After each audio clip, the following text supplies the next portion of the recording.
Fraunhofer অপবর্তন। Fraunhofer অপবর্তন, আমরা Fraunhofer অপবর্তন কাকে বলে গত ক্লাসে কিন্তু পড়ে ফেলছি। ঠিক আছে, গত ক্লাসে আমরা কিন্তু এটা বলছি, একক চিরের ফ্রনহফার অপবর্তন। ঠিক আছে, আমি তারপরে বলে দিই, অপবর্তন দুই প্রকার, একটা ফ্রেনেল, একটা ফ্রনহফার। তো ফ্রেনেল অপবর্তনটা হচ্ছে গিয়ে তোমার উৎস থেকে চির, চির থেকে পর্দার দূরত্ব যদি সসীম হয় বা নির্দিষ্ট ডিস্টেন্সে থাকে, তাহলে সেটাকে বলতে পারবো আমরা ফ্রেনেল অপবর্তন। আর ফ্রনহফার অপবর্তন কি? উৎস থেকে চির, চির থেকে পর্দার দূরত্ব যদি অসীম হয়, অনেক দূরে হয়, মানে গণনার বাহিরে চলে যায়, তখন সেটাকে আমরা বলবো হচ্ছে গিয়ে ফ্রনহফার অপবর্তন। বুঝতে পারছো আশা করি। তো আসো আমরা একটু দেখি, এটা মনে করো আমাদের উৎস, আপাতত জন্য রাখলাম এখানে, মনে করো যে এটা অনেক দূরেই আছে এক প্রকার বলতে গেলে। তা আমি এখানে একটা চির দিলাম। ঠিক আছে, চির কিন্তু একটা, চির মানে ছিদ্র। হুম, তো এখানে আমার আলোটা যাচ্ছে, এখন এখান দিয়ে আমার আলোটা যখন যাবে, দেখো স্বাভাবিক আমার পর্দাটা কোথাও একটা আছে, অনেক দূরে আছে। এখন পর্দা যেহেতু অনেক দূরে, আমি আলোগুলো এখান দিয়ে নিয়ে গেলে পর্দায় পড়বে না, সহজ হিসাব। তো পর্দায় পড়ার জন্য কি করতে হবে, তাহলে আমাকে এক্সটার্নাল একটা কাজ করতে হবে। সে এক্সটার্নাল কাজ হিসেবে একটা আমি এখানে একটা যন্ত্র রাখবো, যন্ত্রটার নাম দিব হচ্ছে লেন্স। কি? লেন্স। এই লেন্সের নাম কি? এই লেন্সের নাম উত্তল লেন্স। এই লেন্সের নাম কি? উত্তল লেন্স। ঠিক আছে, তো যখনই আলোগুলা এই উত্তল লেন্সে গিয়ে পড়বে, উত্তল লেন্সে গিয়ে পড়বে, উত্তল লেন্স যেহেতু একটা বাস্তব প্রতিবিম্বকে প্রকাশ করে, সেই দিক থেকে উত্তল লেন্সের যে রশ্মিগুলা আপতিত হবে, সেই রশ্মিগুলা প্রতিসরিত হওয়ার পরে একটা নির্দিষ্ট বিন্দুতে মিলিত হয়ে যাবে। ঠিক আছে, তার মানে এখানে একটা ওদের পর্দা তৈরি হবে, এইখানে একটা পর্দা তৈরি হবে। তো পর্দাটার মধ্যে আমরা একটু খেয়াল করি, এগুলো আছে ডোরা, বলছিলাম ওই দিন এগুলো কি? ডোরা, ডোরা ডোরা, বুঝছো, এগুলো হচ্ছে ডোরা। এটা অন্ধকার দিয়ে দিলাম, এটা উজ্জ্বল, এটা আবার অন্ধকার, এটা আবার অন্ধকার। ঠিক আছে, ওকে, আমি আশা করি তোমাদেরকে বুঝতে পারছি বিষয়টা। কিন্তু অপবর্তন তো আসলে এতটুকু না। অপবর্তনের সময় কি হয়, ওই যখন চিরের মাঝখান দিয়ে যায়, চির কিন্তু একটু ধারালো বা তীক্ষ্ণ হয়ে থাকে, যার কারণে রশ্মিগুলা হালকা বেঁকে যায়। রশ্মিগুলো হালকা এভাবে বেঁকে যাবে, এইটাও হালকা বেঁকে যাবে। কতটুকু বাঁকবে? থিতা অ্যাঙ্গেল করে বেঁকে যাবে। তো থিতা অ্যাঙ্গেল করে যদি বেঁকে যায়, তাহলে বেঁকে যাওয়ার পরে তারা এইখানে গিয়ে একটা বিন্দু থেকে মিলিত হবে এইখানে। ধরলাম এটা ও, এটা পি। ঠিক আছে, সবসময় যে এখানে মিলবে এটা আসলে তা কিন্তু না, উপরে নিচে যে কোনো জায়গা হইতে পারে। ধরলাম আর কি মিলছে এখানে। তো এখানে যে একটা ডিস্টেন্স পাইছি আমরা, এটাকে বলবো কি? এক্সএন। এটা হচ্ছে কেন্দ্রীয়, কেন্দ্রীয় উজ্জ্বল ডোরা হতে, ডোরা হতে এনতম ডোরার দূরত্ব, এনতম ডোরার দূরত্ব। এখন এনতম ডোরা যে বলছে, এনতম ডোরাটা উজ্জ্বলও হইতে পারে, অন্ধকারও হইতে পারে, সেটা কিন্তু প্রশ্ন বলবে, আমি বলবো না এখানে। কিন্তু জাস্ট এটার পরিচয়টা বলে দিলাম আর কি, যে কেন্দ্রীয় উজ্জ্বল ডোরা থেকে এনতম ডোরার দূরত্ব এক্সএন। ওকে, তো এখন আমরা জানি যে চিরের যে এটা ব্যবধানটা, এটাকে আমরা বলি হচ্ছে স্মল ডি দিয়ে প্রকাশ করি, সরি স্মল ডি না, স্মল এ দিয়ে প্রকাশ করি। ঠিক আছে, এই জিনিসটা আমরা জানি। তো এখন আমরা হচ্ছে অপবর্তনের ইকুয়েশন দেখবো একটা, দেখবো হচ্ছে একবার দেখবো হচ্ছে আমরা ইয়ং এর জন্য বা দ্বিচির যখন হয় তখন, মানে এই যে ঘটনাটা মাত্র ঘটছে না, এই ঘটনা যদি দ্বিচিরের জন্য হইতো, দ্বিচিরের জন্য হইতো, তাহলে তাদের শর্তগুলা বা তাদের সমীকরণগুলো কেমন হইতো ওটা দেখবো। একক চিরের জন্য কেমন হয়েছে ওইটা দেখবো আমরা, কেমন? তো চলো, তাহলে আমরা দ্বিচিরের ক্ষেত্রে খেয়াল করব, চরম ডোরার জন্য। এখন কথা হচ্ছে চরমটা আবার কি বলতেছি। চরম ডোরার জন্য a sine theta is equal to n lambda. ঠিক আছে, a sine theta is equal to n lambda. আর যদি বলি পরেরটা, এটা চরম অবম ডোরার জন্য, অবরম ডোরার জন্য এটা হবে a sine theta is equal to two n plus one lambda by two, two n plus one lambda by two. আর এখানে হবে একক চিরের জন্য চরম, চরম ডোরার জন্য হবে, চরম ডোরার জন্য এটা হয়ে যাবে a sine theta is equal to two n plus one lambda by two. আর অবমের জন্য যদি বলি তাহলে হবে a sin theta is equal to n lambda.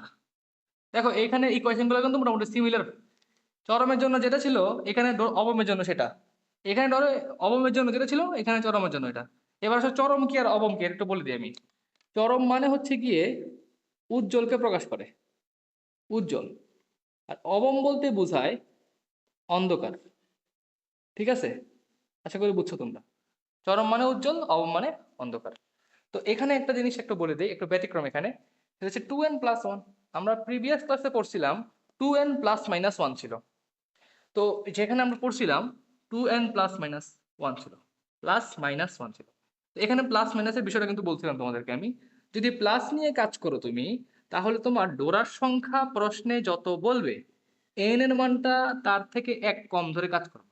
For example, তোমাকে বলছে পঞ্চম ডোরার হিসাব করতে, পঞ্চম পঞ্চম ডোরার হিসাব করতে বলছে। তাহলে তুমি এখানে n এর মানটা কত ধরবা? প্লাসের জন্য অবশ্যই 4 ধরবা, +1। তাহলে কত হয়? 9। যদি মাইনাস নিয়ে কাজ করো তাহলে তাহলে কি হবে? তাহলে তুমি n এর মানটা যা বলবে তাই ধরবা, মানে ডোরার সংখ্যা যা বলবে তাই ধরবা।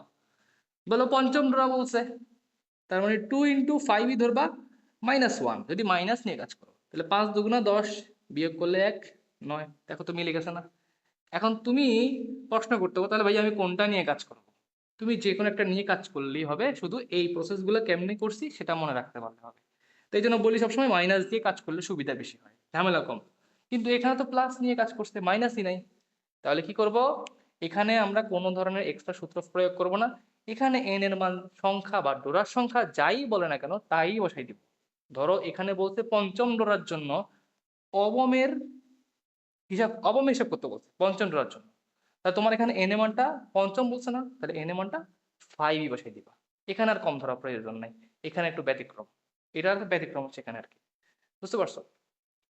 এবং এটা দ্বিচির একচির কিন্তু প্রশ্ন বলে দিবে। ঠিক আছে, এই এতটুকুই আজকের টপিক, এতটুকুই। ওকে, আজকের টপিক এতটুকুই। তোমরা কি বুঝতে পারছো এটা? তোমরা বুঝতে পারছো কিনা একটু জানাই ভাইয়ের কষ্ট ভাইয়া করে। ভাইয়া প্লাস মাইনাসটা কোনটার জন্য ব্যবহার করব? আচ্ছা আমি আবার বলে দেই, তুমি যদি প্লাস নিয়ে কাজ করো, মানে কোনটার জন্য বলতে এখানে তো প্লাস মাইনাসের কোনো কাজ নেই। আমরা আগের ক্লাসে অঙ্ক করছি যে ইয়ং এর দ্বিচির, সেখানে প্লাস মাইনাসের কাজ ছিল, সেখানে তুমি প্লাস মাইনাসের হিসাব করবা। ঠিক আছে, এখানে প্লাস মাইনাসের কোনো হিসাব নেই, শুধু প্লাস নিয়ে হিসাব করবা এই সূত্রের জন্য, এবং এন এর মান যা বলবে তাই বসাবা। আর এখানে প্লাস মাইনাসের যে বিষয়টা বললাম আমি, প্লাসের ক্ষেত্রে কাউন্টিংটা হয় 0 থেকে, মাইনাসের ক্ষেত্রে কাউন্টিং হবে 1 থেকে। ঠিক আছে, কাউন্টিং 0 থেকে, কাউন্টিং 1 থেকে। তো পঞ্চম ডোরা বললে কাউন্টিং ওইটা বুঝছি, তাহলে কিন্তু মানে এটা কি ইয়াং এর দ্বিচিরের ক্ষেত্রে ব্যবহার করব যে? হ্যাঁ, সব জায়গায় অ্যাপ্লাই করবা, শুধু অপবর্তন, অপবর্তন এই যে একটা হচ্ছে অপবর্তন, এই হিসাবটা এখানে ইউজ করবা শুধু প্লাস, শুধু প্লাস। আরেকটা আছে অপবর্তন গ্রেটিং, এরপরের টপিকটা সেটা আমি অনলাইন করে রাখছি অলরেডি, দেখে নিলে হবে। ওইখানে অ্যাপ্লাই করছে মাইনাস, বুঝছো? ওইখানে ইউজ করছে কি মাইনাস। তো ওইখানেও তোমার এন এর মান যা বলে তাই বসাবা, খালি এই দুইটা জায়গায় একটু ব্যতিক্রম। আর সব জায়গায় প্লাস মাইনাস নিয়ে কাজ করবা। ঠিক আছে, আমি আশা করি বুঝতে পারছি তোমাকে।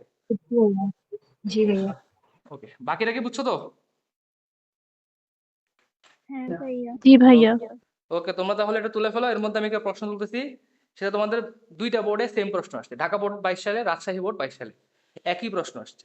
তো আমি প্রশ্নটা তুলে ফেলতেছি, তোমরা এর মধ্যে এটা তুলে ফেলো, তোলা হলে আমাকে বলিও। S1 S2 তাদের মধ্যবর্তী ব্যবধান হচ্ছে 0.2 মিলিমিটার, 0.2 মিলিমিটার। এটা পর্দা, পর্দা হচ্ছে 1 মিটার, পর্দা থেকে চিলের দূরত্ব 1 মিটার। আরেকটা জিনিস বলছে ল্যামডা হচ্ছে গিয়ে 5800 অ্যাংস্ট্রম। তো প্রশ্ন হলো যে কি, পরবর্তীতে পরবর্তীতে বিচিরটি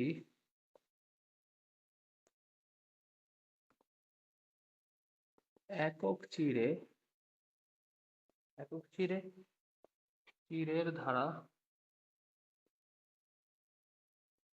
প্রতিস্থাপন করা হোক।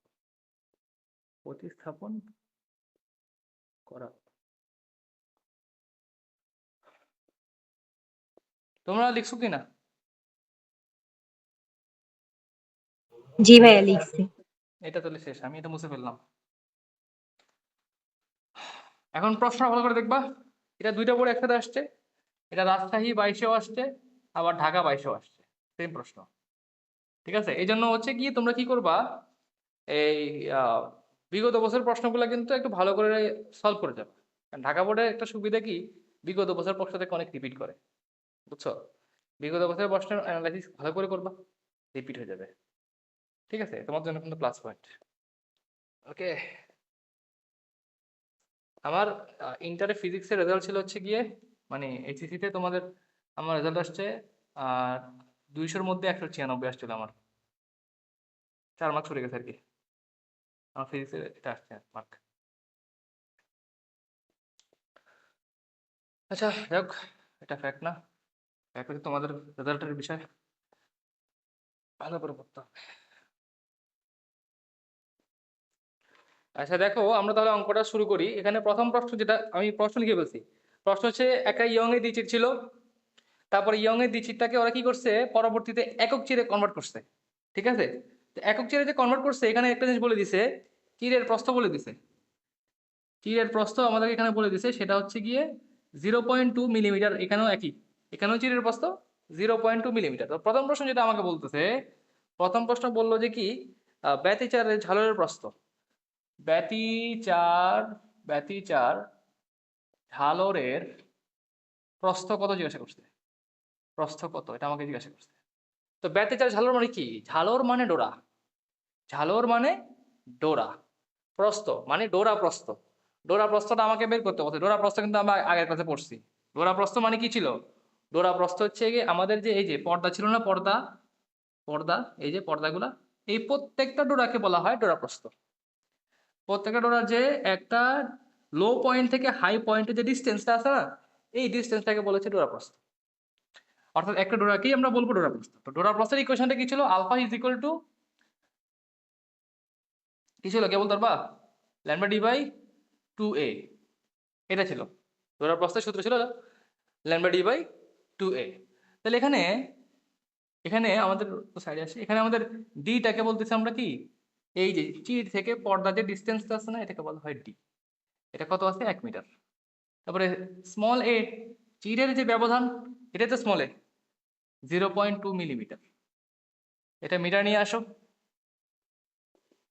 এই যে মিটার চলে আসে। ল্যামডা তরঙ্গ দৈর্ঘ্য কত আছে, 5800 অ্যাংস্ট্রম, এটা মিটার নিয়ে আসো, 5800 10⁻⁻10 মিটার। ঠিক আছে, সূত্র বসে দাও, জাস্ট সরাসরি বসে দিবা, 5800 10⁻⁻10 ইন্টু 1 2 ইন্টু 0.2 10⁻⁻3। ঠিক আছে, তো আশা করি এটার আনসারটা আমরা পারবো। ক্যালকুলেশন করলে আমি একবার বলে দিই।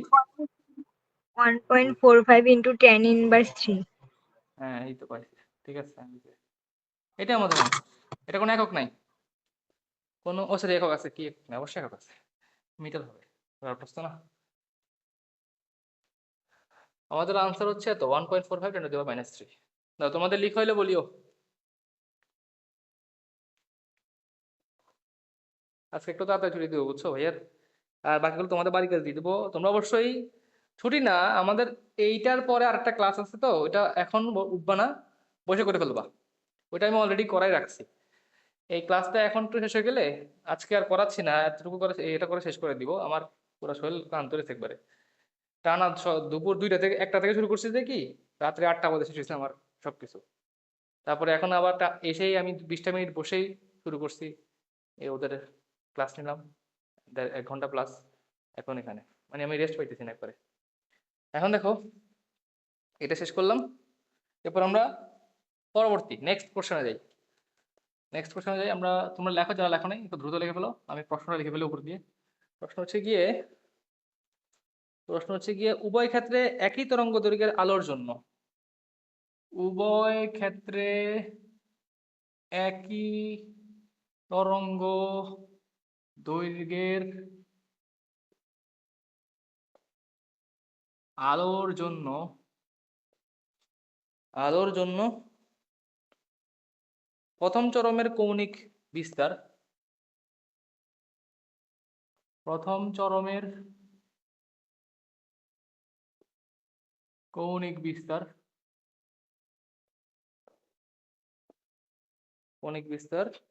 অভিন্ন হবে কিনা,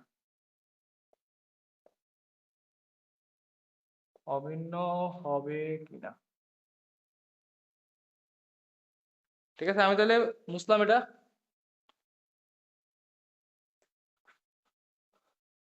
তাহলে প্রশ্নটা খুবই সহজ। কৌণিক বিস্তার, আচ্ছা আগে জানতে হবে কৌণিক বিস্তার মানে কি। এই কৌণিক বিস্তার বলতে কি বোঝায়? কৌণিক বিস্তার মানে বোঝায় হচ্ছে টু থিটা, মানে ওই যে আমরা থিটা পড়ছি না একটু আগে, থিটা এ সাইন থিটা, ওই থিটার দ্বিগুণটাই হচ্ছে কৌণিক বিস্তার, বুঝছো? থিটার দ্বিগুণটাই হচ্ছে এখানে কৌণিক বিস্তার। তাহলে আমাকে প্রশ্ন হচ্ছে কি বলছে, উভয় ক্ষেত্র মানে কি, একটা দ্বিচির একটা একক চির। তো বলছে উভয় ক্ষেত্রে প্রথম চরমের মানে এন এর মান 1, প্রথম চরমের কৌণিক বিস্তার অভিন্ন হবে কিনা। অভিন্ন মানে কি, সমান হবে কিনা জিজ্ঞেস করছে। তাহলে আমরা ফার্স্টে দেখতেছি একটা ইয়ং এর দ্বিচির আছে, তো আমরা প্রথমে করব ইয়ং এর দ্বিচির ক্ষেত্রে, ইয়ং এর দ্বিচিরের ক্ষেত্রে, এবং তরঙ্গদৈর্ঘ্য কিন্তু সেম হবে ইয়ং এর দ্বিচিরের ক্ষেত্রে। আমাদের সূত্র কোনটা হবে, এ সাইন থিটা 1। এখন কি এটা চরম বলছে না, দেখো সবাই প্রথম চরম বলছে না, চরম, প্রথম চরমের জন্য আমাদের কি হবে, এন ল্যামডা করছি কিন্তু আমরা, হ্যাঁ এন ল্যামডা ছিল। তাহলে এখন আমরা যদি ক্যালকুলেট করি এখান থেকে থিটা 1টাকে আলাদা করি, তাহলে এন ল্যামডা বাই এ, এখানে সাইন ইনভার্স বসবে। তাহলে এই জায়গা থেকে বলতে পারি কি, সাইন ইনভার্স এন হচ্ছে 1, ল্যামডা হচ্ছে 5800 10⁻⁻10, আর এ হচ্ছে কত দেওয়া আছে, 0.2 10⁻³ দেওয়া আছে, এইটা আছে। তো এই ক্ষেত্রে আমাদের আনসারটা আসবে 0.16, এটা আসে, ঠিক আছে। এটা তো কৌণিক বিস্তার না, কৌণিক বিস্তারে কি হবে, কৌণিক বিস্তার হবে হচ্ছে গিয়ে 2 থিটা, এটা তো 1 হবে, সরি। তাহলে কত হচ্ছে 0.16 ইন্টু 2 অর্থাৎ 0.32 ডিগ্রি। তাহলে আমাদের প্রথম চরমের প্রথমটার জন্য মানে ইয়ং এর জন্য আমাদের কৌণিক বিস্তার হচ্ছে 0.32 ডিগ্রি। এখন যদি আমরা দ্বিতীয় ক্ষেত্রে খেয়াল করি, একক চিরের জন্য দেখি, একক চিরের জন্য যদি দেখি, যদি আমরা পাই কি, দেখো একক চিরের ক্ষেত্রে তো আমাদের চরমের সূত্র এটা হবে না, একক চিরের জন্য কি চরমের সূত্র এটা হবে না, চরমের সূত্র কোনটা হবে, a sine theta 2 is equal to 2n+1 lambda by 2, এইটাই তো হবে।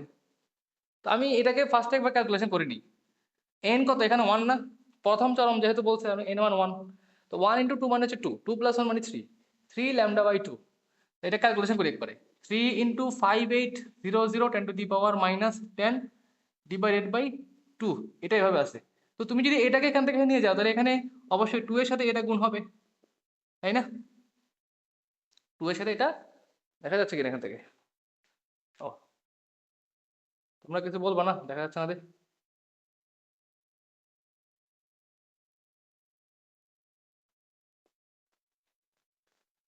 মনোযোগ কোথায় তোমাদের, এখানে a sin theta 2 is equal to 2n+1 lambda by 2। তো sin theta 2 is equal to 3 into 5800 10⁻10 divide by 2a, এটা আসছে কেমন, যেখানে a মানে কত, যেখানে a মানে কত, এই যে এটা 0.2 মিলিমিটার, আর এটা যদি আমরা ক্যালকুলেশন করি 0.2 10⁻³ তো এখানে তুমি যদি থিটা 2টা একবারে ক্যালকুলেশন করে আনো, তাহলে তোমার আসবে 0.25 ডিগ্রি।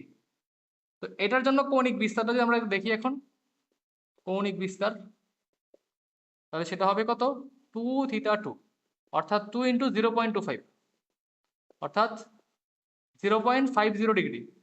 তোমরা একটু খেয়াল করো সবাই, দেখো এখানে আসছে 0.50 ডিগ্রি, আর এখানে আসছে 0.32 ডিগ্রি, তাহলে কি অভিন্ন হয়েছে? অভিন্ন তো হয় নাই, তাহলে আনসার কি হবে? অভিন্ন হবে না। অঙ্কটা বুঝছো তোমরা? বুঝছি ভাইয়া। এই মারোয়ার রিপ্তি